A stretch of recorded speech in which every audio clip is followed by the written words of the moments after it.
Rio, um passeio pela história, com Milton Teixeira.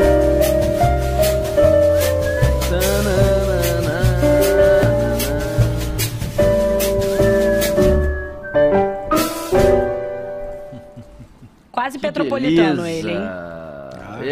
Querido professor Milton Teixeira foi para Petrópolis, estou sabendo que foi um sucesso, que você foi cortejado por todos. O quê? Era uma celebridade. Uma celebridade, foto para todos os lados, cada respirada do professor era um flash. Milton, Milton, Milton, as pessoas puxando a calça, rasgaram a camisa do professor Milton Teixeira. Teve que trabalhar na contenção ali, que era muito Principalmente na hora de puxar a calça. Mas, bom, mas seja como Querido for. professor, que saudade, tudo bem? Tudo bom, Rodolfo? Bom dia, Rodolfo Agra, que também estava lá. Bom dia, professor. O ouvinte, foi maravilhoso essa experiência, esses 2 passeios foram muito bons. Agradecer muito ao SESC, que colocou 2 guias ótimos. O primeiro foi o Luiz Antônio, o segundo foi a Carmen Ortiz, e também a Band, que colocou a Pati, que é uma ótima dublê de guia de turismo. Ajudou bastante a organização ali dentro, a parte da Band. Então foi assim um sucesso, eu gostei muito do passeio e vamos ter outros em breve. Assim. O SESC está de parabéns com o seu festival, que foi muito agradável ali no Quitandinha. E esse final de semana tem mais festival? Termina dia 31 agora, é o 10º festival, são 10 cidades que estão envolvidas, dentre as quais Petrópolis, que é a que nós fomos. Sem dúvida, sem dúvida. Querido professor, temos nossa pauta sempre deliciosa e você vai falar sobre a história. Muita gente não sabe, muita gente não acompanhou, mas os ouvintes aqui interagem, pedem, né? E o Marcelo Pereira escreveu e disse: olha, eu queria que o professor, até pela importância histórica, falasse sobre o ex-presidente Rodrigues Alves. Lembrando que o presidente Rodrigues Alves, e o professor vai exemplificar isso, foi fundamental no desenvolvimento do Brasil e do Rio de Janeiro demais, né, professor? Exatamente. E a gente tinha lá... Eu não sei o que aconteceu, porque tinha a Avenida Rodrigues Alves ali embaixo da Perimetral. Ainda está com esse nome uma parte do trecho dela, né? Ah, é? Então continuou existindo? Uma pequena parte ainda está com o nome, né? O resto é a Boulevard Olímpico. Foi cortado, eu não sabia que tinha... Não sabia que tinha mantido, então, o nome. Que bom que é uma homenagem merecida, né, professor? Fala um pouquinho da história. Até a Francisco Bicalho ainda é Rodrigues Alves. Que bom. E quem foi Rodrigues Alves, professor? Francisco de Paula Rodrigues Alves foi um paulista nascido em Guaratinguetá, era filho de um comerciante. Ele estudou no Colégio Pedro II, aqui do Rio de Janeiro, e na Faculdade de Direito de São Paulo. Foi promotor público...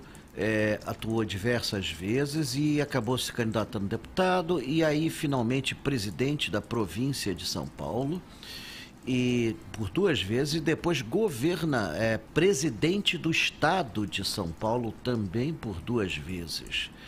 Eleito presidente da República em 1902, ele disse na campanha dele: só vou fazer uma coisa, cuidar do Rio de Janeiro. E realmente fez, ele nomeou Oswaldo Cruz diretor da Saúde Pública Federal. Na época, depois, Oswaldo Cruz também acumulou a saúde pública municipal, o que era possível pela lei da época.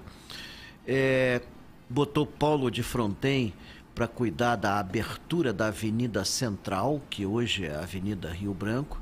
Botou Francisco de Paula Bicalho, para cuidar do novo porto do Rio de Janeiro. E colocou o prefeito Francisco Pereira Passos para remodelar a cidade. Então foram 4 anos assim dedicados a obras intensas aqui no Rio de Janeiro. Para você ter uma ideia, a abertura da Avenida Central, inaugurada 15 de novembro de 1905. Que é Rio Branco hoje, né? É Rio Branco de hoje. Ele mexeu em mais de 60 ruas, assim, criou novas avenidas como a Mendes Sá, Estácio de Sá, a Avenida Atlântica, a Avenida Beira-Mar, começando na praia de Santa Luzia e indo até Botafogo, aterros na orla que possibilitaram jardins e a valorização da mesma, uma profunda remodelação da cidade em todos os sentidos, verdade seja dita, com um toque elitista, né, para ficar bem francesa. Na verdade, ele removeu os pobres para os subúrbios, e a Zona Sul e o centro ficou assim uma área de sofisticação, de luxo. Mas cá entre nós, era linda a cidade do Rio de Janeiro, que Rodrigues Alves deixou, que Pereira Passos ajudou. Pereira Passos, um engenheiro com 69 anos, na época a média de vida das pessoas era 40 e poucos, ele bota para prefeito, foi um prefeito ativo pra caramba. Lembrando que na época, né, professor, de Pereira Passos, junto com Rodrigues Alves, a gente tinha uma cidade, ia ao centro da cidade, era esgoto a céu aberto, doenças por todos os cantos, né? Cada verão eram 20 mil mortos de febre amarela, transmitido por um mosquito que assolava o Rio naquela época, o Aedes aegypti, e que Oswaldo Cruz combateu, como também combateu a peste bubônica, usando um método que acabou não dando certo, comprando os ratos das pessoas. Tinha gente que criava rato dentro de casa. O descrédito que ele sofreu, que Oswaldo Cruz sofreu, porque na época existiam pessoas de alta categoria que diziam, até mesmo, acredite se quiser, Rui Barbosa dizia que era impossível um mosquito, um inseto tão pequeno, transmitir doença para as pessoas. Isso só depois é que ficou vulgarizado. Na época havia gente que contestava isso. E foi uma luta muito grande para higienizar o Rio de Janeiro, para remodelar a cidade. Em 1905, o índice de mortalidade por febre amarela tinha caído a 0. Em 1906, o Rio de Janeiro era a segunda cidade mais higiênica do planeta, só sendo superada por Paris. Então, foi assim um motivo de orgulho. O Rio de Janeiro ganha o título de cidade maravilhosa, dado por Coelho Neto, que depois uma francesa vai usar e vai se tornar comum assim no mundo. Rio de Janeiro, cidade maravilhosa. Em 1934 vai ser feito o hino da cidade. E a ideia de um rio assim bonito, de um rio com construções de porte, com avenidas capazes de ombrear com as melhores de Paris, com um teatro municipal que levou 4 anos e meio e foi inaugurado a 14 de julho de 1909 pelo Olavo Bilac, um dos mais lindos do mundo. O Rio realmente ficou espetacular. Ficou espetacular, e o que ainda tem de muito bonito no centro se deve a esse quadriênio que foi muito rico e dedicado à cidade. Rodrigues Alves depois foi governador de São Paulo, de 1912 a 1916, e depois se candidatou novamente à presidência da República, sendo eleito em 1918, mas aí ele já estava muito doente e ele falece em fins de 1919, sem ter assumido a presidência da República.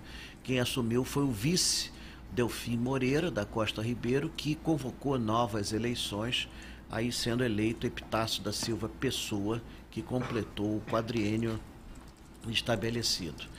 Dizem que Rodrigues Alves morreu da gripe espanhola, mas isso hoje é questionado.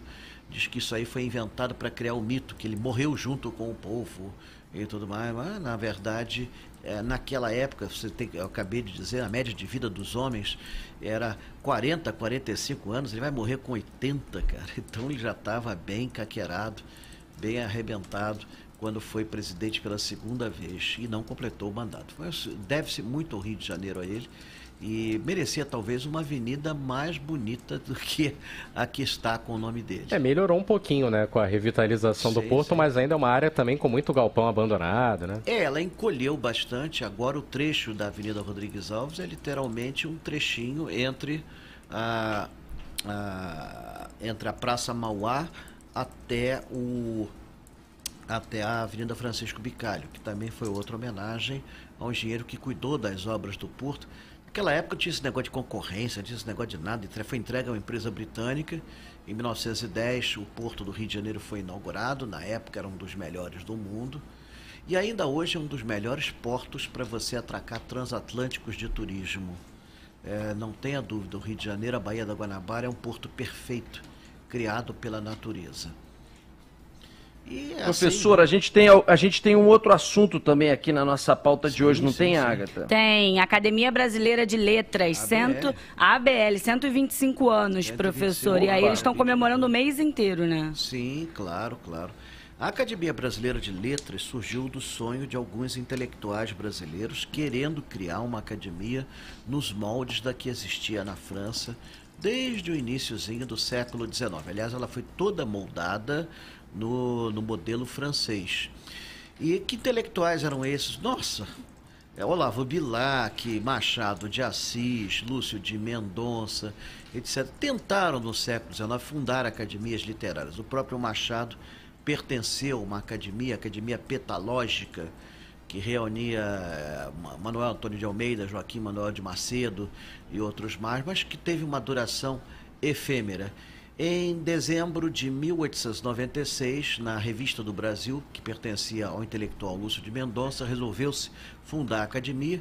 Os intelectuais eram praticamente amigos entre si, eles faziam uma famosa panelinha, todo sábado tinha uma reunião onde havia um almoço coletivo, e eles resolveram, num desses almoços, fundar a academia, e foi feita uma mini eleição, sendo escolhido como presidente Machado de Assis.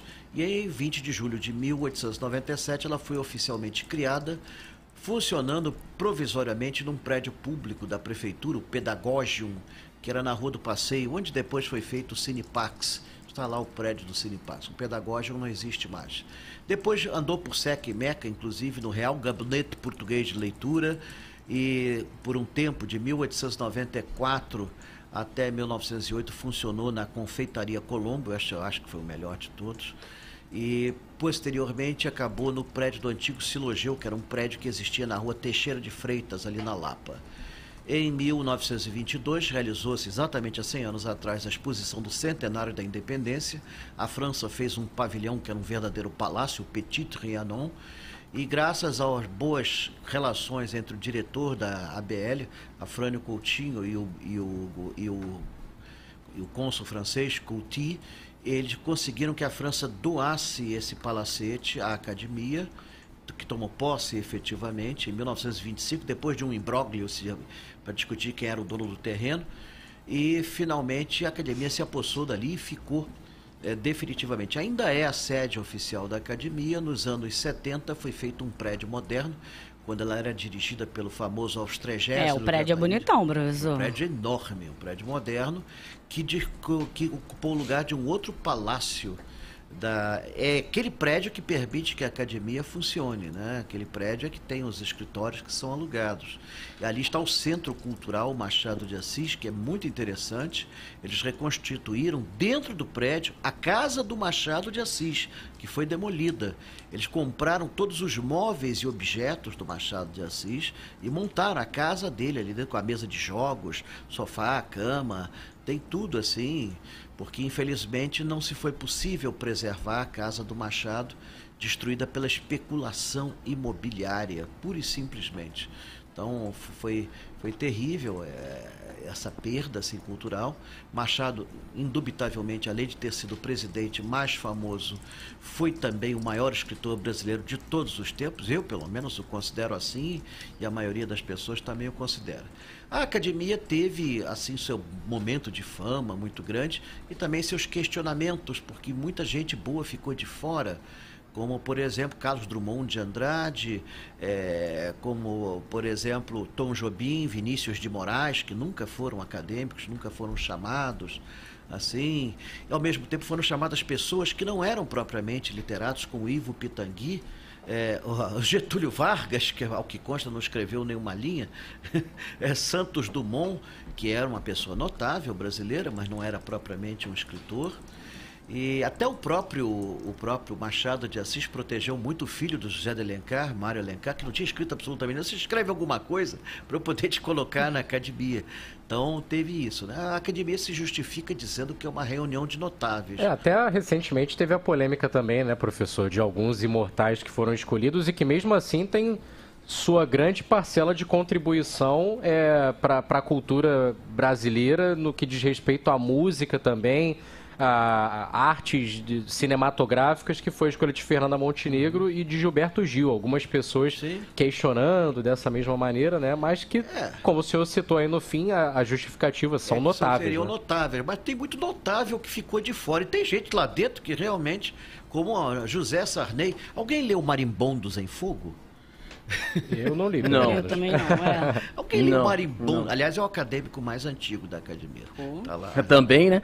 Professor, ferrou, 10h57, eu te amo de paixão, mas eu tô arrebentado e o programa Tá, também. mas tinha um A gente vai ter programa que aí, falar tinha sexta que vem. Tinha um Tem, passeio, qual? Não é um Manda, passeio, manda é uma bala aí. palestra. Quarta-feira que vem, 10 horas da manhã, na Praça General Osório, eu vou reinaugurar a praça, a pedido da Prefeitura, contando a história da praça. 10 horas da manhã, Praça General Osório, Que beleza. Ipanema, vai ser reinaugurada com a presença Olha. do prefeito e autoridades. O chafariz do mestre Valentim vai ser reaberto, vai jorrar água grades depois de e anos tal. fechado. E eu fui convidado a fazer esse discurso legal. inaugural aberto ao público. Tanto todo Muito mundo lá. legal. Quarta-feira agora, dia 3, 10 horas da manhã, Que todo mundo na beleza. Praça General Osório. Olha aí, muito boa notícia, hein? Aquele chafariz eu acho que não funciona tem uns 10, 20 anos. Parabéns, Pois é, prefeito estamos aí. Eduardo Paes. Parabéns aí à prefeitura. Sugestão, a Tá Band começando está lá pra cobrir o agora. evento. Claro, vamos estar. Está começando agora a investir de novo em manutenção da cidade, o que é fundamental. Parabéns, devolver General Osório, que é uma praça fundamental para Ipanema. Tem estação de metrô, um monte de comércio, E agradecer enfim, por me coração chamar ali pra de Ipanema. fazer essa Não. Na verdade, não tem que agradecer, porque ele sabe que você é a cereja do bolo. Fera. Ele que tem que te agradecer por aceitar o convite. Parabéns aí ao prefeito por isso aí, né? A gente bate, critica muito, mas é legal essa notícia que eu não sabia. Vamos em frente, que atrás vem gente.